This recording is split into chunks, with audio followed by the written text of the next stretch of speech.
Happy Sunday, everybody. Today we're going to look at some 4-axle locomotives from Atlas.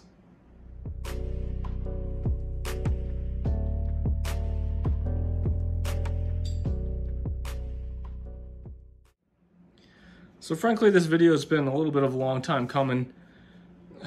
If I'm being totally honest, the reason why I kind of wanted to start doing reviews for N-scale locomotives is because of that Montana Rail Link GP40 sitting back there. I've had relatively good luck with most locomotives that I've ordered, except from Atlas. I have really struggled over the years with my Atlas equipment, and I keep trying them, hoping that things would change, and I got a bit of a story that goes along with this, so we'll kind of jump into this a little bit and kind of give you my headspace and why I keep trying them and why I keep falling short. So not only is this going to be a review for the what I would call phase 2 DCC ready locomotives like this GP39-2 and this GP40, but we're going to go over the differences between the version 1 DCC ready locomotives and what I would call some of the original just strictly DC locomotives. So before we get too far into the review, I want to bring in to the conversation this Dash 8. If you've watched my channel at all, this is kind of a mainstay on my layout, and its twin brother, the 511, generally running consists together all the time. 509 was the first Atlas locomotive that I ever purchased, and to be honest with you, it is everything I would want out of a 4-axle locomotive. Now, these are GE, of course, but this is what I would call the first generation DCC ready type frame. And if you look at it, the frame would split in half like normal, and the decoder is pinched between the two frames. You have to disassemble the frame in order to get the decoder in it. And this engine was kind of what led me down the Atlas rabbit hole. And from day one, this thing has been absolutely reliable and awesome, and I love it to death. I end up buying its counterpart on eBay, the 511, relatively affordably, and when I got it, it was kind of a loud, nasty mess. I put a DCC board in it and did some oiling and ordered a couple new bushings for the drivetrain. There's a bushing on each of the worm gears. And for the most part, it quieted it up to the point where it was acceptable for my layout, and I haven't looked back. They've been excellent runners, and I really enjoy my Dash 8s. They're definitely a mainstay on this layout. But if you've watched my channel for a while now, you know I'm kind of an EMD guy, and I'm also a Montana Rail Link kind of guy. And I ended up purchasing a GP30. I want to say this is a GP35, and I think it's another GP35 just without brakes, but this is a Montana Rail Link one. These are all original frame Atlases. And let me get the GP30 apart here. I went ahead and did a DCC conversion on this GP30, which requires some modification of some things and whatnot. But it's just running a TCS decoder, split frame wires. I ended up milling the body a little bit, and it's acceptable. The problem is it only runs quietly in the forward direction. These old Atlases, these old frames, you have to really be careful of. In my experience, they're just really loud and not built to very good tolerances. Now, maybe buying new components for these would fix that, but the used ones that I picked up are just terrible. They're really loud running on the layout. So loud, in fact, these two I could not get to function what I would consider acceptably quiet no matter what I did. I ended up completely gutting them and just turning them into dummy engines for, I don't know, consists or something of that nature. Essentially ruined the resale value trying to get them to function properly. So I ended up just pulling the drivetrains out of them and making them into dummy engines. So that was money wasted on old Atlas equipment, and I have lots of Atlas engines at this point. I've got some 6-axle ones that I've had issues with, and I've got lots of 4-axle ones that I've had a lot of issues with. And honestly, they're kind of the only way to get some of these 4-axle engines DCC ready anymore. Enter the, what I would call the first generation DCC ready engine. This particular one does run kind of loud. At slow speeds, it is acceptable. Anything over about a quarter throttle, it's just super loud in the gear train. This one has the same type of split frame. However, the motor leads slot through this decoder. I think it's just kind of the type of the decoder you use. This one came with the decoder already installed. I've tried greasing, I've tried new bushings. They just run loud, and I'm not sure if it's the slack in the wheels or what, but not really happy about it. It is just a slow running engine on my layout, and that's the only reason why I keep it around. The GP30 that you've seen quite a bit lately that I've been trying to run with the 2715 is the same generation as that 2158, and it too is super loud. And I take this one apart to show you, but it's super hard to get back together. The tolerances on this body are super tight, but it does function properly. It holds its speed match well, and it at slow speeds is a good running engine. It doesn't have pickup problems.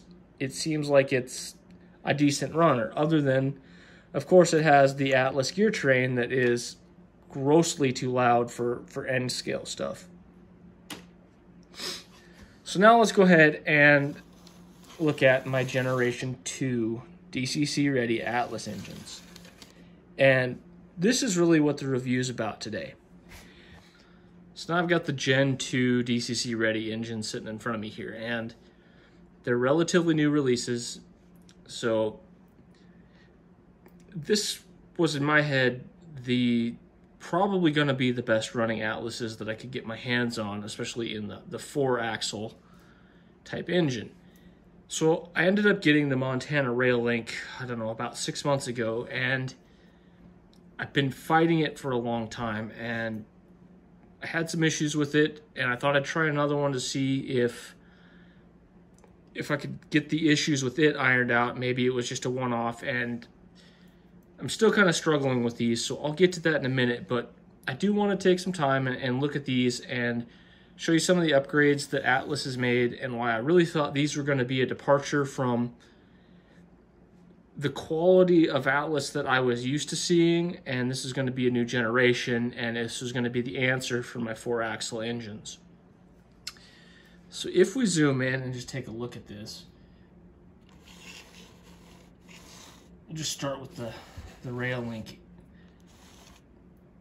One thing about Atlas is that I really appreciate, unlike a lot of the other engines out there, is from factory we have not the best, but definitely usable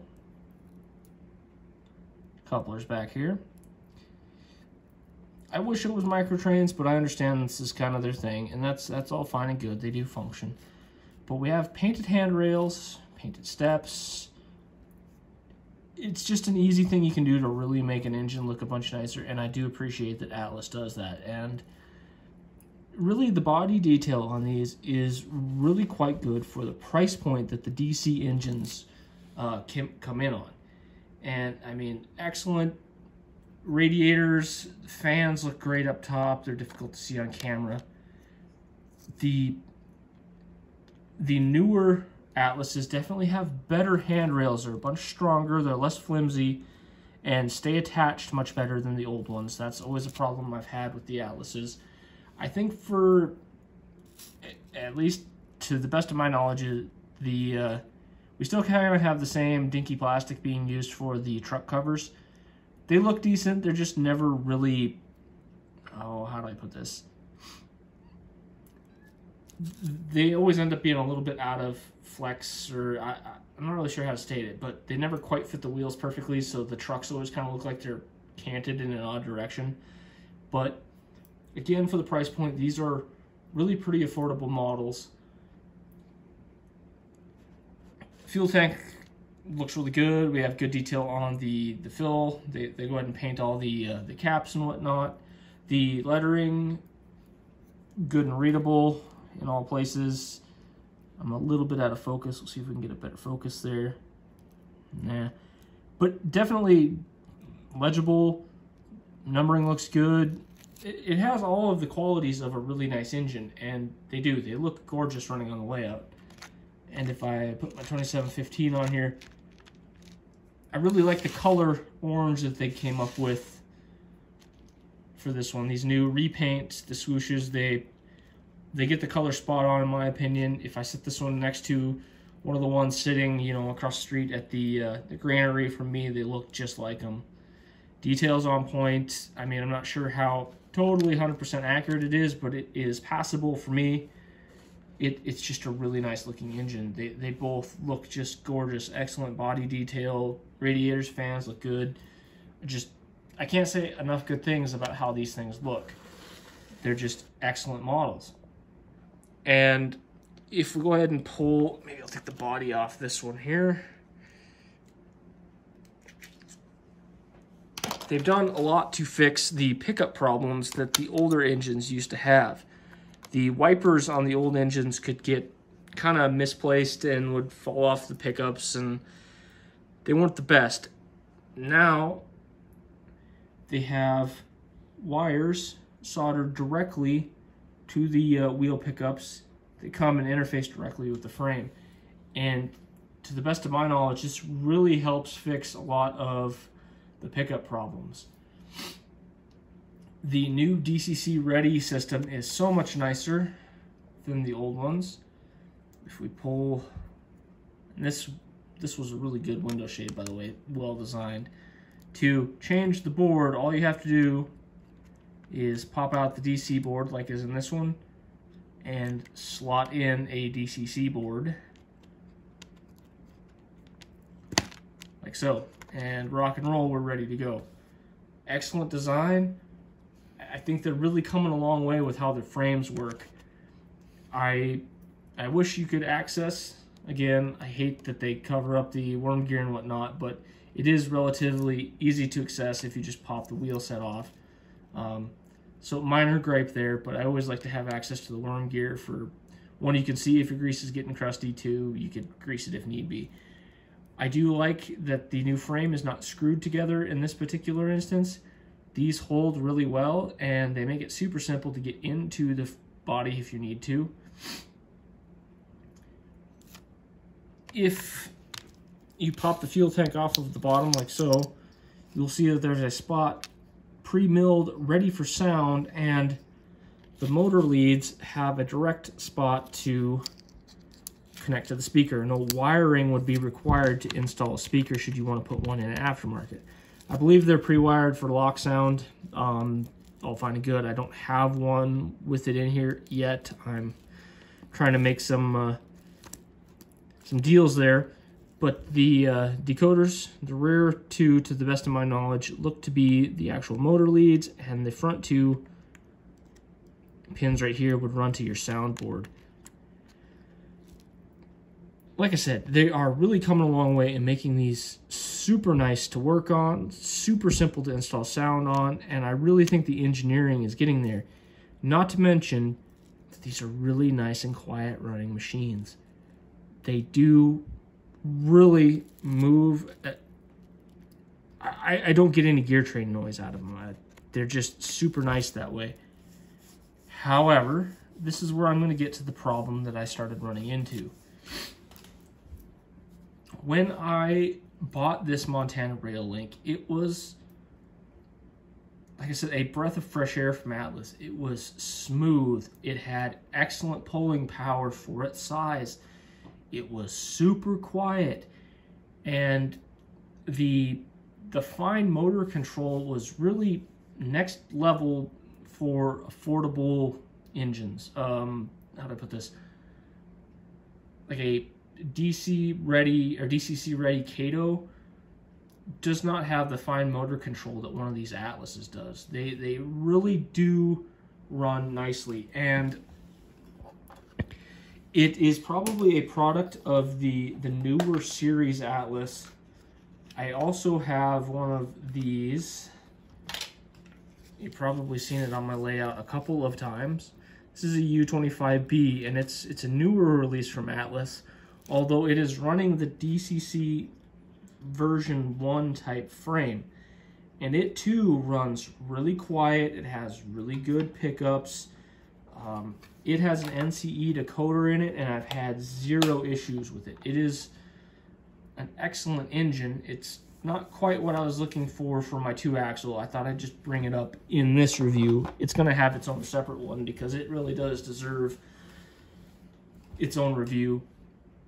It functions and is as quiet as it should be.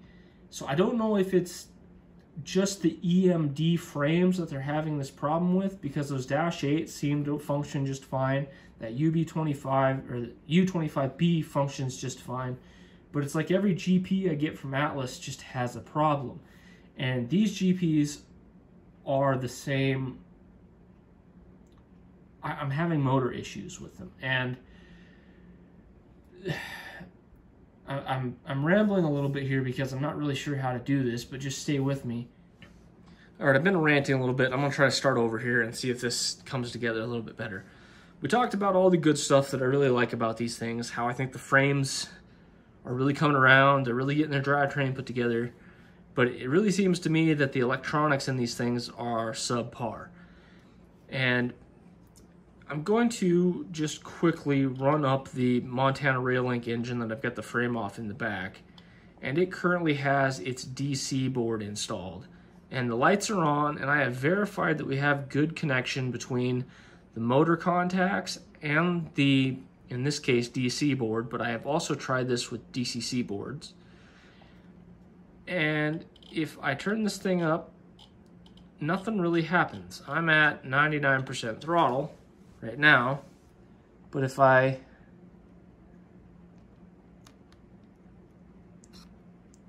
it went, there it goes. If I just kind of touch the motor and give it a little bit of a jump start, it will start to spin for a little while. And it kind of depends on the situation. You can kind of even touch the board, maybe think, oh, it's bad contacts. No. Let's try it the other direction. We're technically in forward, 100% right now. Spin the motor over a little bit, and there she goes. It also looks like I'm getting a little bit of a bad pickup, but it's also kind of harmonic, like it would happen at a certain rate.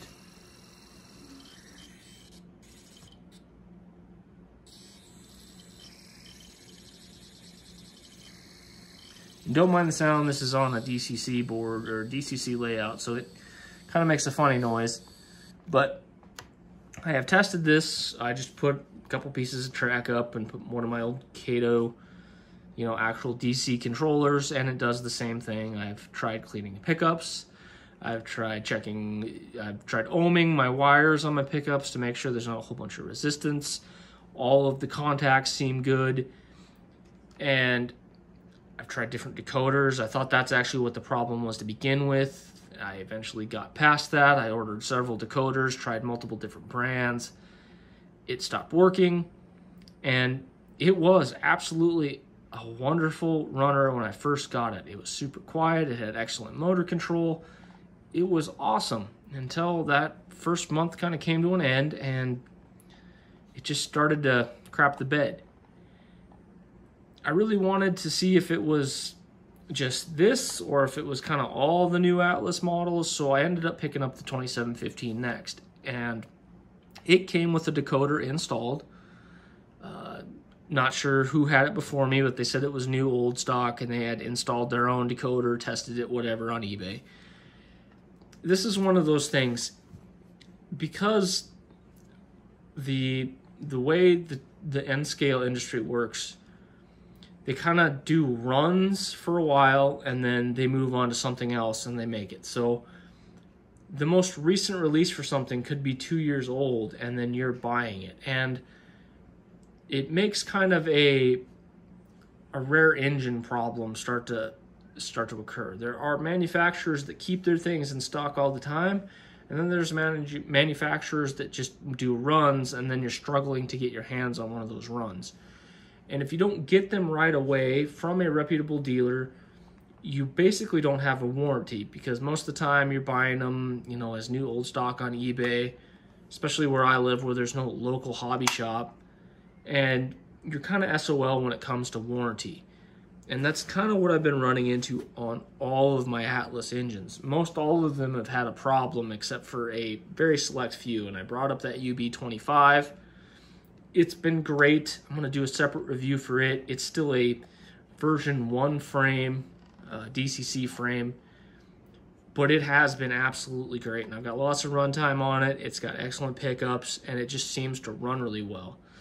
So that really had me wondering if it's actually Atlas has fixed their really loud gear train system in these new engines, and it was this new motor, the version 2 DCC motor, that they're having issues with. So that leads me to 2715. That's why I picked it up. I wanted to try another engine in this family that would have that type of frame and see if the same thing would happen. So I've been running it a lot on my layout, and you see it with 2820 all the time.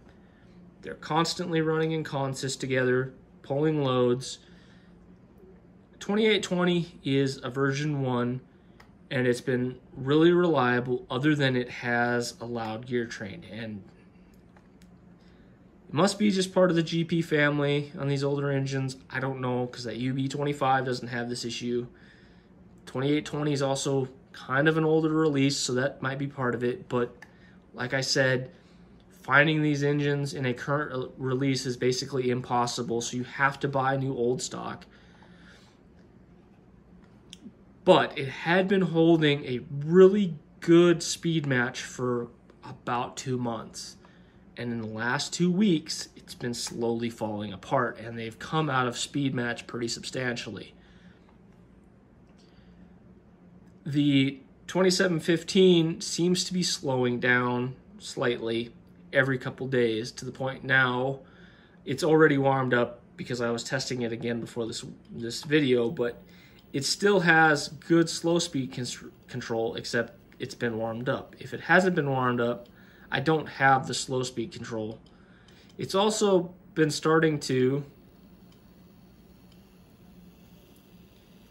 have differences in the forward-backward speed, whereas before it was consistent either direction I'd run it in consist with 2820.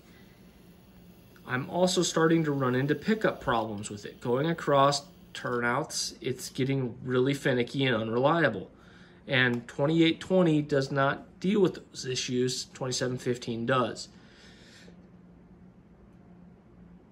I thought that they had the pickup problems that all the Atlases they've always kind of had pickup problems, but I thought this new wire system would fix that, and I don't know if it does.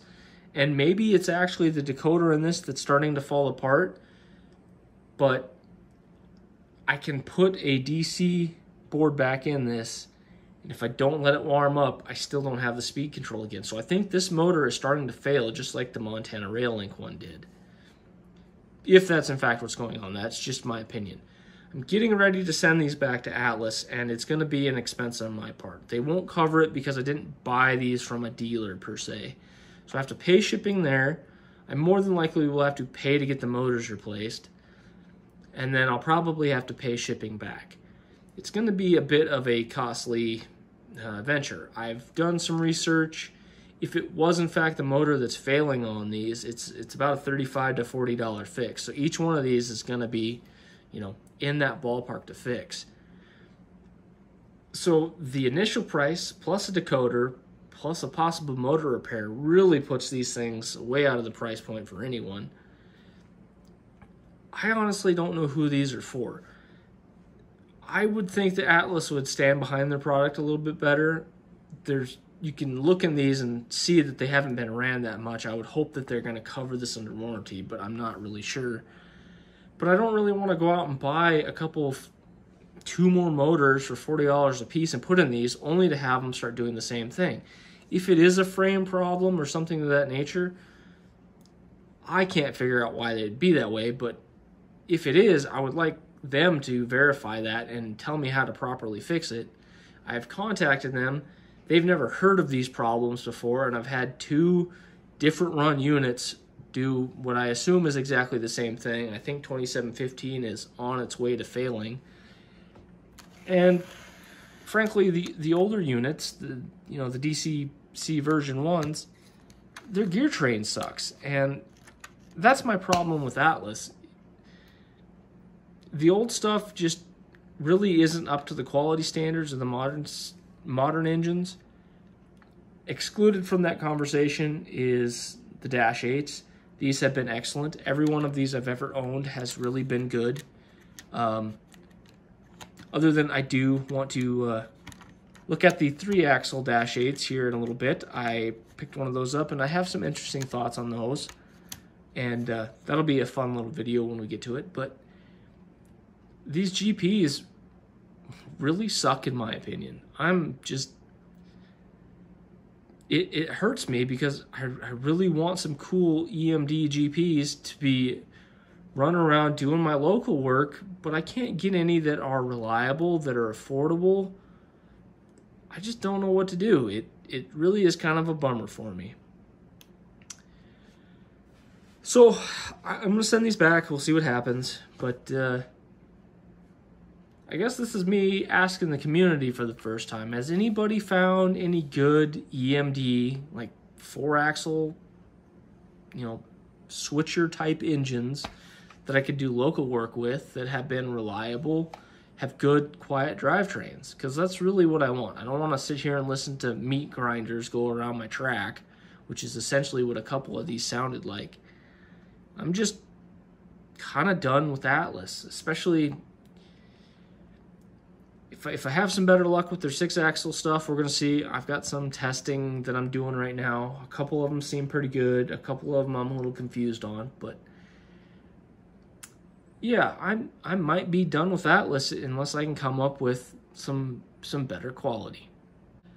So yeah, I'm not real excited about having to do a bad review, but these Atlases just keep continuing to disappoint me. And other than those Dash 8s, I'd like to get rid of them, but I'm too honest of a guy to sell these to somebody knowing that they sound like garbage. But anyway, lesson learned, and hopefully I'll find something a little bit more reliable, quieter in the future. If you guys know anything that I should check out, let me know in the comments. I would happily try buying something a little different, see if I could get a good road switcher type engine that I could do my local work with. So let me know, and I will see you this Wednesday for Empty Wallet Wednesday. Have a good rest of your weekend.